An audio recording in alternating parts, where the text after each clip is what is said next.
Finding a rule that governs a sequence.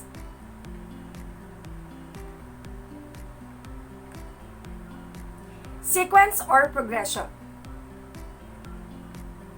It is a succession of numbers formed according to a rule.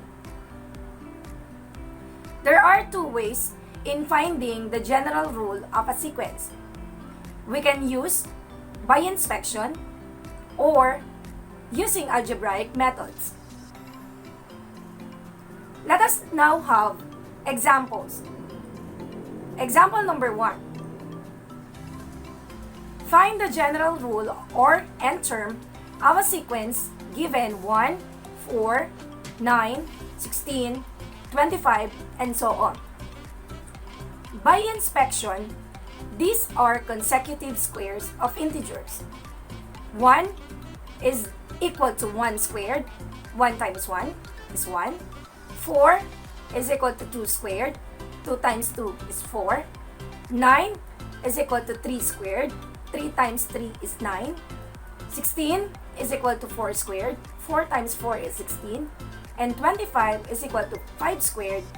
That is 5 times 5 is equal to 25. Therefore, the general rule of this given sequence will be an or a sub n equals n squared, where n refers to the positive integers. Example number 2. Find the general rule of a sequence given 6, 11, 16, 21, and so on. For the first solution, we use 5n. Why is it 5n? We need to take first the pattern in this given sequence. As we have noticed, the terms here can be obtained by adding 5. That is 6 plus 5 is 11, 11 plus 5 is 16, and 16 plus 5 is 21. Now we use 5n for the first term. So we have 5n, and then think of a number to be added or subtracted to get the first term, 6. Remember, our n is a set of positive integers. So we have 1, 2, 3, 4, 5, and so on. So we have 5n, that is 5 times 1 is 5, and then we add it to 1. So 5 times 1 is 5 plus 1 is 6. That would be the first term. The same thing with the other terms. 5 times 2 is 10 plus 1 is 11. 5 times 3 is 15 plus 1, that is 16. And then we have 5 times 4 plus 1 is equal to 21. Therefore, given 6, 11, 16, and 21, and using inspection method, we found out that the general rule would be 5n plus 1. Let's have the second solution. The first step is make a table of values for our n and a sub n. So given this table of values, we have n refers to the number of terms. We have 1, 2, 3, and 4. Our a sub n are the given terms in the sequence.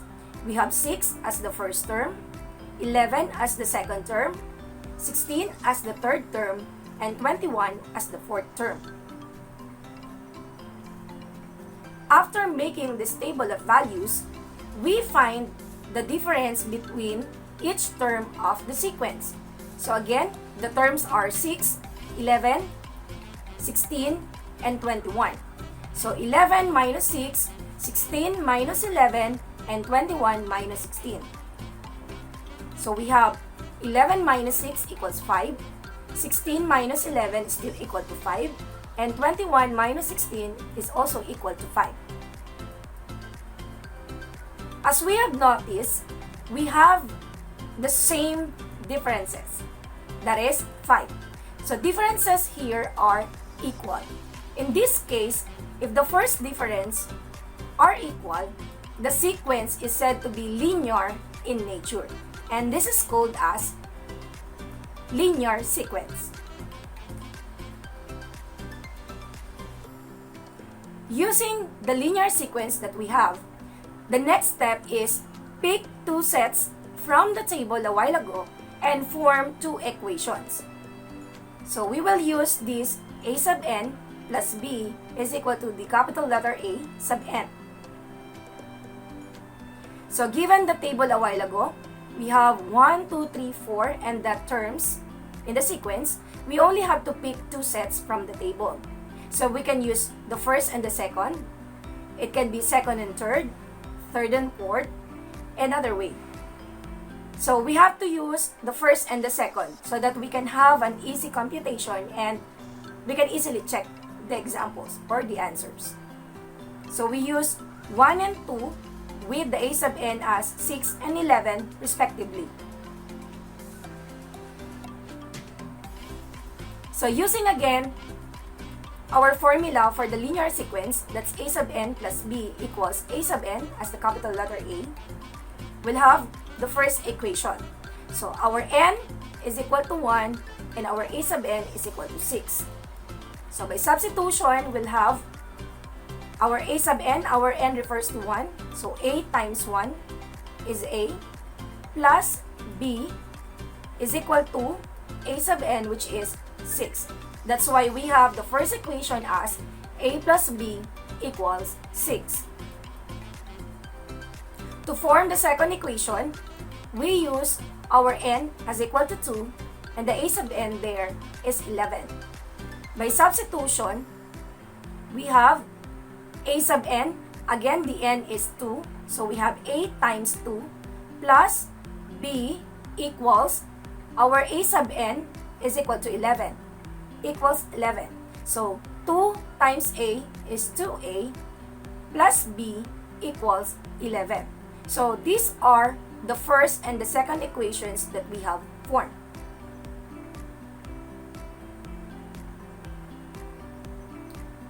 Given these two equations formed, let us subtract the two equations. Thus, the second equation again is 2a plus b equals 11. And the first equation is a plus b equals 6.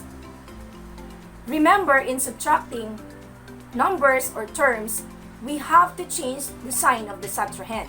Between these two equations, our a plus b equals 6 is considered as the subtrahend.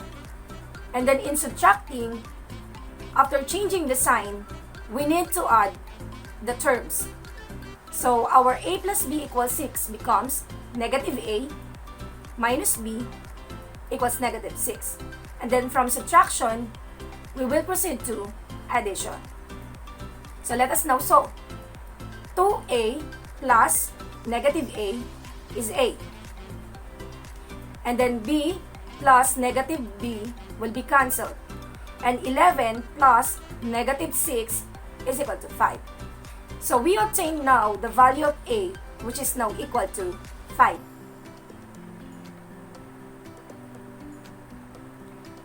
Let us use a as equal to 5 and then solve for b using either the first or second equation that we have formed. So let us try to use first the first equation. That is a plus b equals 6. By substitution, our a again is 5. So 5 plus b equals 6. We need to eliminate 5 besides b, so we wish to use or we have to use APE or the addition property of equality. We will add negative 5 both sides. So 5 minus 5 will be cancelled. The remaining will be b, and then 6 minus 5 is equal to 1. So our b now here, using the first equation, is positive 1. Let us try to use the second equation. The second equation is 2a plus b equals 11. By substitution again of the value of a, which is 5, that would be 2 times 5 plus b equals 11.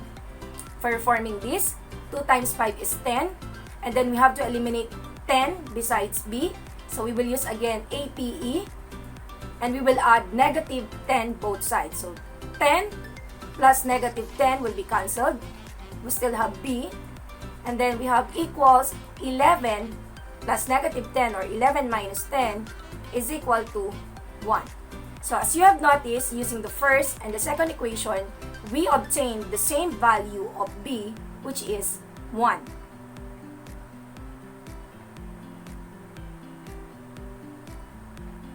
Use the obtained values of a and b, which are 5 and 1 respectively. And then let us substitute these values to the formula of a linear sequence. That is a sub n plus b equals a sub n. Thus, we have 5n plus 1 equals a sub n. Because our a here is 5, a fixed n, plus our b is 1, so we write it here. So we have 5n plus 1 equals a sub n. So using the other methods, we obtain the same general rule or n term of the given sequence. Let's have the third solution. Let us make again the table of values for n and our a sub n. That is, remember, your n should be equal to x and your a sub n is our y. So this is our table of values. We have 1, 2, 3, 4 as the values of n or x. And our 6, 11, 16, 21 are the terms in the sequence will be equal to y. After making this table of values, let us recall to use the slope formula. So if given 2 points, we use m refers to the slope equals y sub 2 minus y sub 1 over x sub 2 minus x sub 1. So given again our table, let us use the first 2 terms. So our 1 will be, for the first term would be 6. The second term is 11. So your x will be 1 and 2, and your y will be 6 and 11. This will be our x sub 1, x sub 2, y sub 1, and y sub 2. So by substitution to this formula, our y sub 2 is 11 minus the y sub 1, 6, over our x sub 2 is 2 minus the x sub 1, 1. So 11 minus 6 is 5 over 2 minus 1 is 1.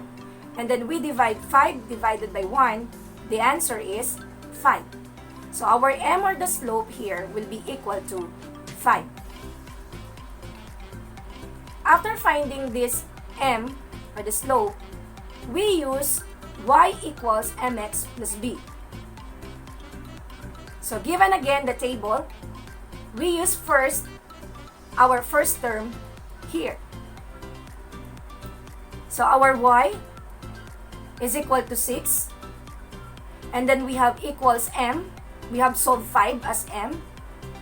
Times x, our x is 1, plus b.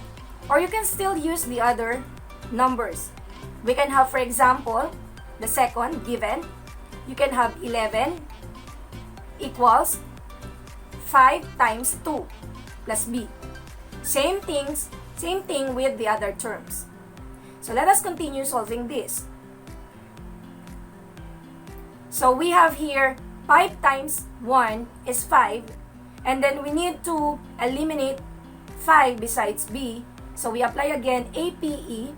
We add negative 5 both sides. So 5 plus negative 5 cancelled, and then 6 minus 5 is equal to 1. So our b here is equal to 1. Substitute the obtained values to find the general rule. So again, our y is the a sub n, our n is x, our m is 5, and b is 1. So we have y equals mx plus b. So our y is a sub n, our m is 5, our x is said to be equal to n, and our b is equal to 1. Therefore, we have the general rule as a sub n equals 5n plus 1. Let us now proceed to our example number 3. Let us find the general rule that describes the sequence 2, 3, 5, 8, 12.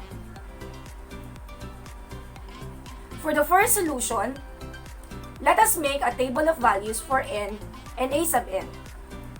Thus, we have n equals 1, 2, 3, 4, and 5, and our a sub n refers to the terms in the given sequence. We'll have 2, 3, 5, 8, and 12. After making the table of values, let us find the difference between each term of the sequence so that we can test if this is a linear sequence. So we have 3 minus 2 is 1, 5 minus 3 is 2, 8 minus 5 is 3, and 12 minus 8 is 4. As we have noticed, the differences here are not equal. So we'll try to get the second differences. So given 1, 2, 3, 4. So we have 1, 2, 3, and 4. So we'll have 2 minus 1 is equal to 1, 3 minus 2 is equal to 1, and 4 minus 3 still equal to 1. So as you have noticed, our second differences are now the same. Therefore, this is an example of a quadratic sequence.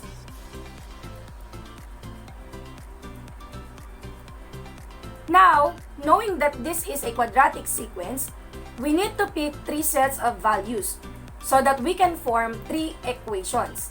Unlike in linear sequence, we only have to use 2 sets of values and to form 2 equations. So this time, having a quadratic sequence, we will get 3 sets of values so that we can form 3 equations. Thus, we use our formula in quadratic sequence. A sub n or an squared plus bn plus c equals a sub n. Or that is from the quadratic equation ax squared plus bx plus c equals 0 or y or f of x. So given the table, let us now pick the first 3 terms. But you can still use the other numbers if you want. So we have x equals 1, 2, and 3. And y, we have 2, 3, and 5. So let's take first the first set so that we can have the first equation. So using an squared plus bn plus c equals a sub n, we have n is equal to 1 and a sub n is equal to 2. So we substitute it. N squared, our n is 1. So we have a times 1 squared, 1 times 1 is 1, times a is a. And then bn, our n again is 1, b times 1 is b. And then we have c equals the a sub n given is 2. Therefore, the first equation here will be a plus b plus c equals 2. How about forming the second equation? So given the table, let us now use the second set, which is 2 and 3. Then using our formula of the quadratic sequence, let us now substitute the values. We have an squared, our n again is 2. 2 times 2 is 4, times a is 4a. And then b times n, again is 2. So 2 times b is 2b. Plus c equals the a sub n given is 3. So the second equation will be 4a plus 2b plus c equals 3. And then lastly, let us form the third equation. Let us use the third set, which is 3 and 5 respectively. By substitution to the formula, we have n squared, our n is 3. 3 times 3 is 9. times A is 9A. B times N, which is 3, B times 3 is equal to 3B, plus C equals our A sub N, which is 5. So the third equation here will be 9A plus 3B plus C equals 5.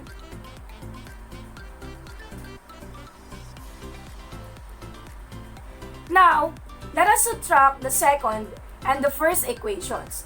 Thus, our second equation again is 4A plus 2B plus C equals 3. The first equation is A plus B plus C equals 2. Remember, in subtracting, we change the sign of this. It will be negative A minus B minus C equals negative 2. And then we will proceed to addition. Let us now solve. 4A plus negative A is equal to 3A. 2B plus negative B is equal to B. And then C plus negative C will be cancelled. And 3 plus negative 2 is equal to 1. What we have formed here will be the fourth equation. So we have 3A plus B equals 1 as the fourth equation. Now, let us now subtract the second and third equations. Thus, the third equation will be 9A plus 3B plus C equals 5. And the second equation is 4A plus 2B plus C equals 3. This is second equation. So we have to subtract, change the sign again. We'll have 9A plus negative 4A, that is 5A. 3B plus negative 2B is B. C plus negative C will be cancelled. And 5 plus negative 3 is equal to 2. And now what we have formed here will be the fifth equation. That is 5A plus B is equal to 2. As we form the fourth and fifth equations, let us now subtract these two equations for us to get a value of an unknown variable. So again, the fifth equation is 5A plus B equals 2. And the fourth equation is 3A plus B equals 1. To subtract this again, we change the sign of this 3A plus B equals 1. It will be negative 3A minus B equals negative 1. And then we will proceed to addition.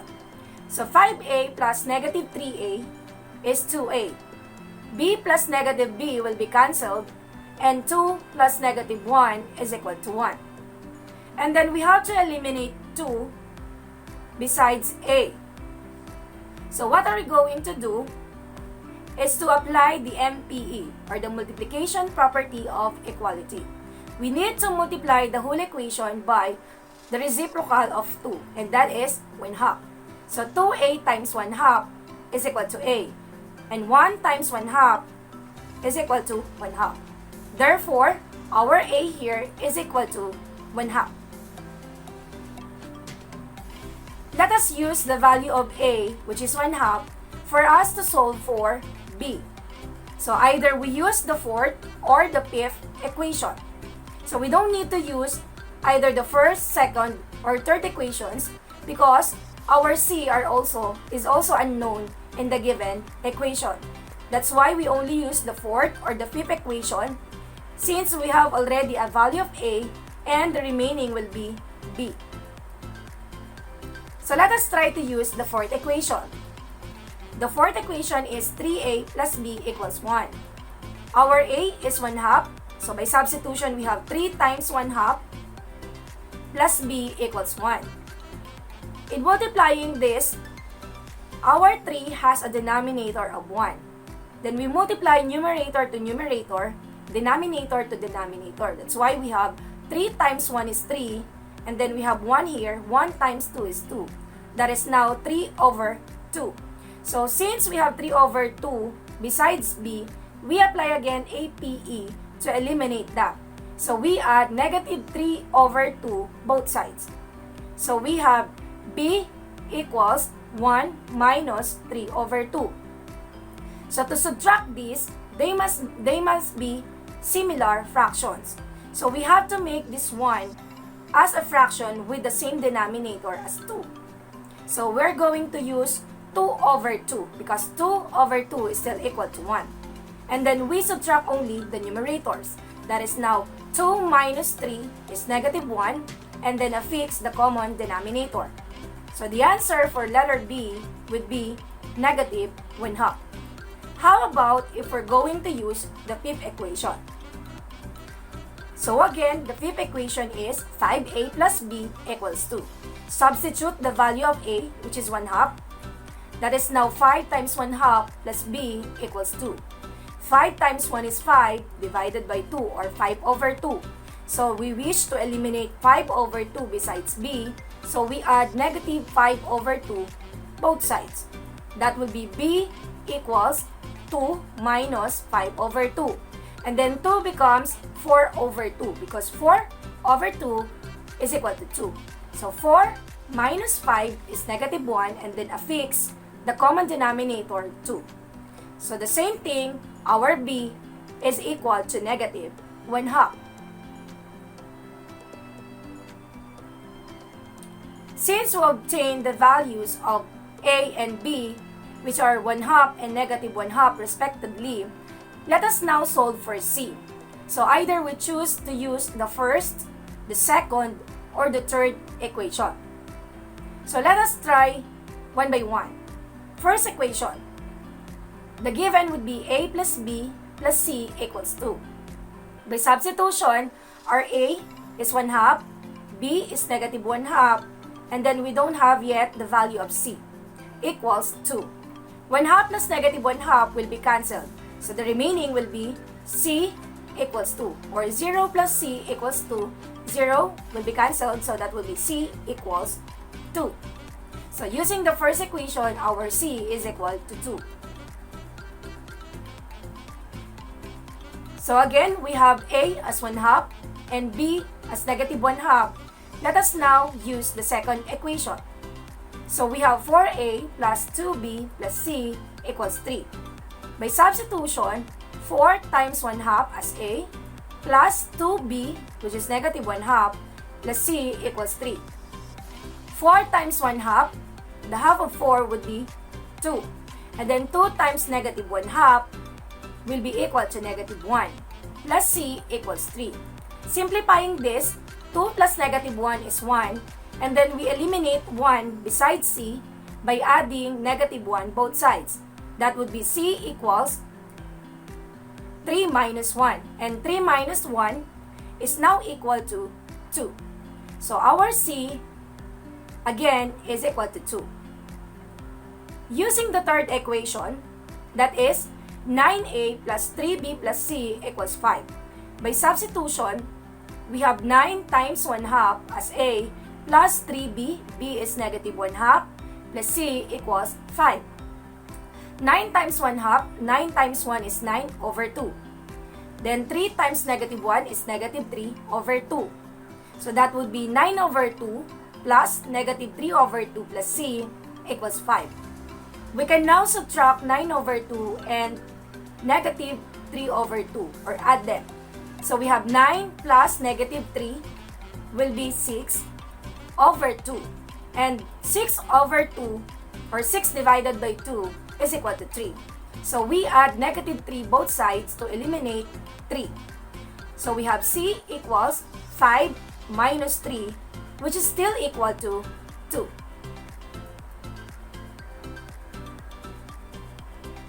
So we obtain the values of a, b, and c, which are 1/2, negative 1/2, and 2 respectively. Let us now substitute these values to the formula of a quadratic sequence. A(n) squared plus bn plus c equals a sub n. Thus, we have a as 1/2 n squared, plus our b is negative 1/2 n, plus our c, which is 2, is equal to a sub n. Or, that's already 1/2 n squared minus 1/2 n plus 2 equals a sub n.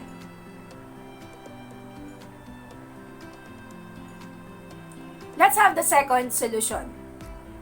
Using a sub n, we have 2, 3, 5, 8, 12 as our given sequence.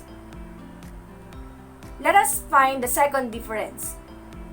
So we have, again, the second difference is 1 as we have solved a while ago. Whatever the result of the second difference, we have to divide it by 2. So 1 divided by 2 is 1/2. So our 1/2 will be the numerical coefficient besides n squared. That's why we have 1/2 n squared.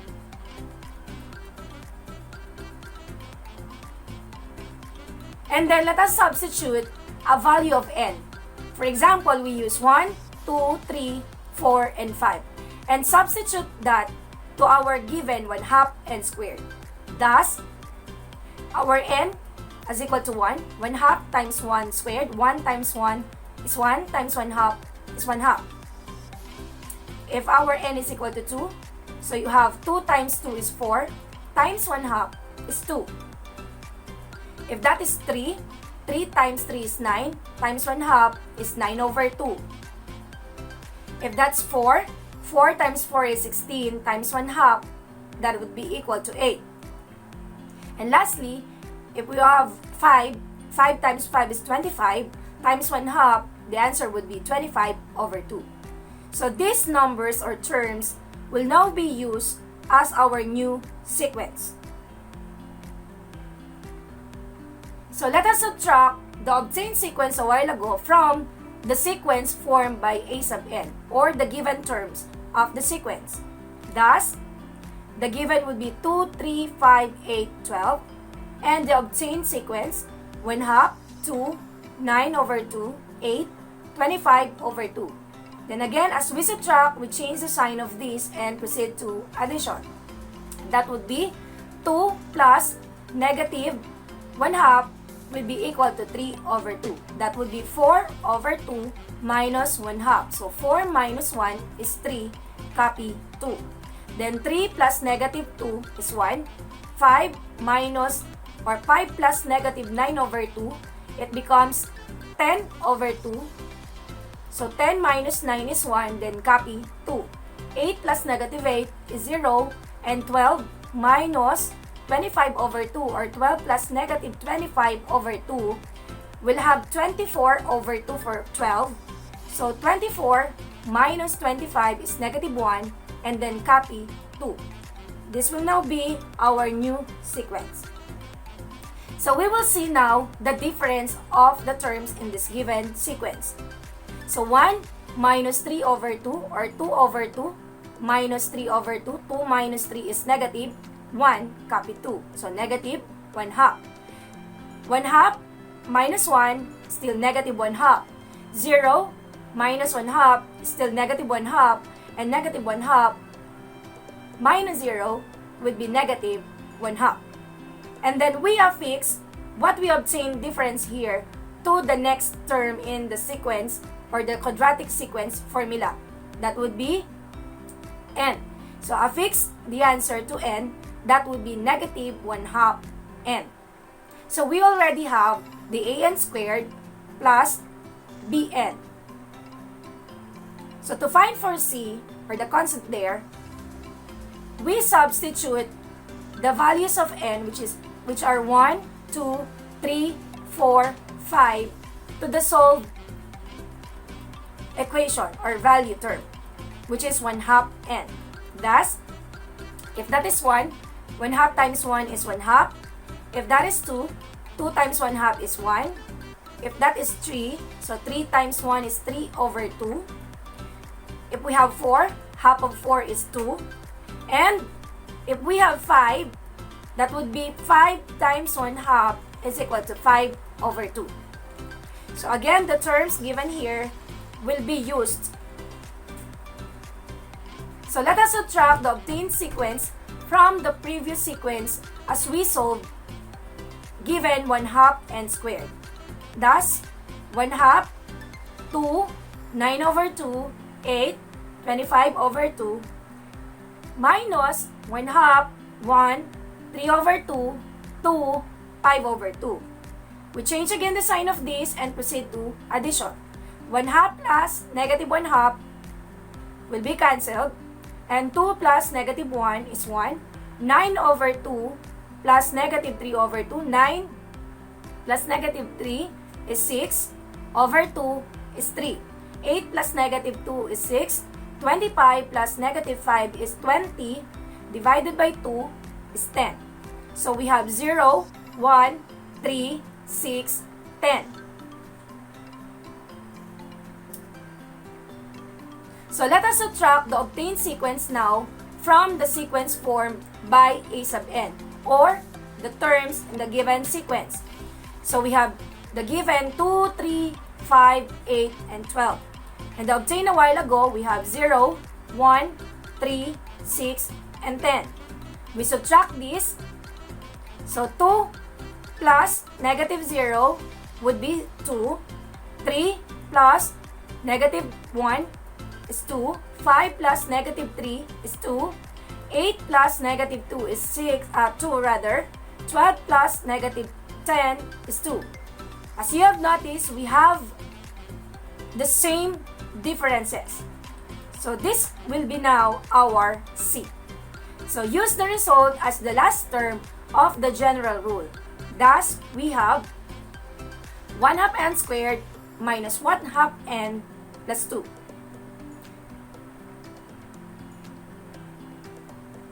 For the last solution, we call this as nth term of a quadratic sequence. According to this, when we are trying to find nth term of a quadratic sequence, it will be of the form an squared plus bn plus c, where our a, b, c always satisfy the following equations.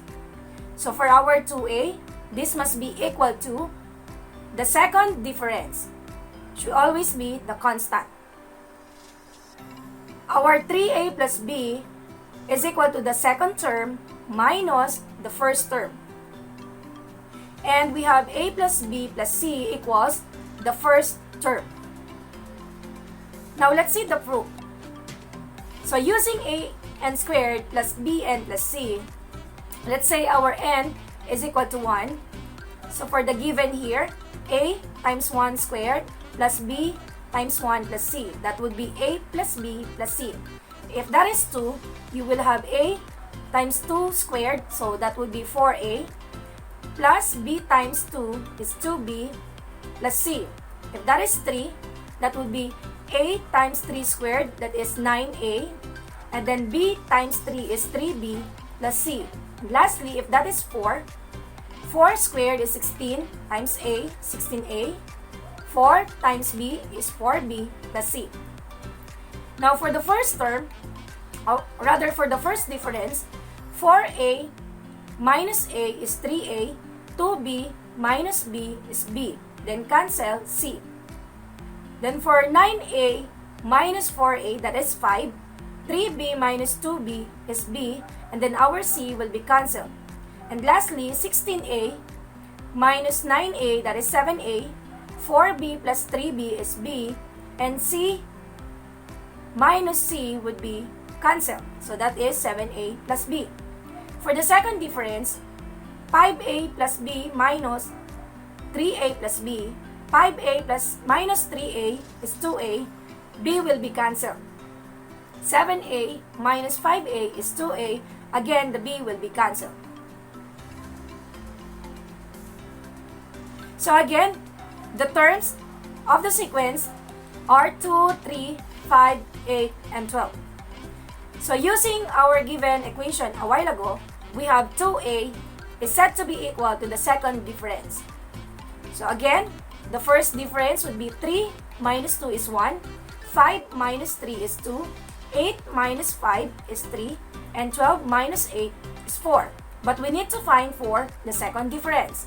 So we have 2 minus 1 is 1, 3 minus 2 is 1, and 4 minus 3 is 1.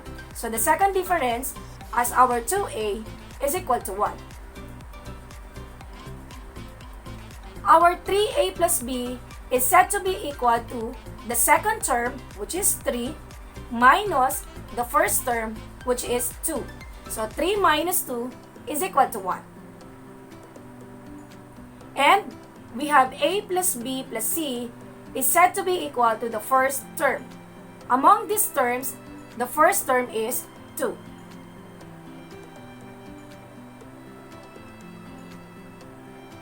So we have to use 2a equals 1. Let us solve for a. We need to eliminate 2 besides a. So what are we going to do? It's to multiply it by the reciprocal of 2, which is 1/2. So 2a times 1/2 is equal to a. And 1 times 1/2 is equal to 1/2. So a is equal to 1/2. Then for 3a plus b equals 1, we substitute the value of a. So 3 times 1/2 plus b equals 1. 3 times 1/2 is 3 over 2.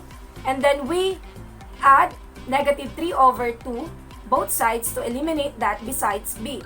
So we have b equals 1 minus 3 over 2. Or that would be 2 over 2 minus 3 over 2. 2 minus 3 is negative 1. Copy 2. So that would be b equals negative 1/2. And lastly, for our c, we have a plus b plus c equals 2.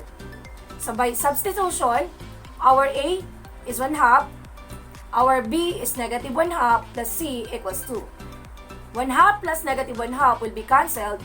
The remaining term would be c equals 2. So given again the general rule or the formula of a quadratic sequence, an squared plus bn plus c, substitute the values of a, b, and c here. That would be a is 1/2. So we have 1/2 n squared. Our b is negative 1/2. So negative 1/2 n plus the c, which is 2.